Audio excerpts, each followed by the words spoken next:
अरे हाल का कहीं पियवा के बिन चलुए इंजन चापता नया नया ड्राइवर हरन में धई धई दाबता।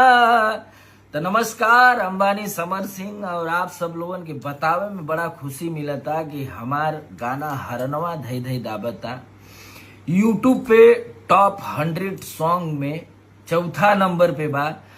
तो कहीं न कहीं से आप सबके प्यार आशीर्वाद के बदौलत ही 4 नंबर पे चलता। आप सब लोग थोड़ा और जोर लगा दे तो हो सकेला कि ये गाना 1 नंबर पे भी आ सकेला। बड़ा खुशी होता और आप सबका आशीर्वाद मिलता, प्यार मिलता। जो साप्ताहिक होला वीकली उमें ई गाना टॉप पे बा, 1 नंबर पे बा। तो बस हरनवा के चाप के दबावे के बा और नंबर 1 बनावे के बा। Thank you so much, love you. ऐसे ही आशीर्वाद बनैले रही आप सब लोग।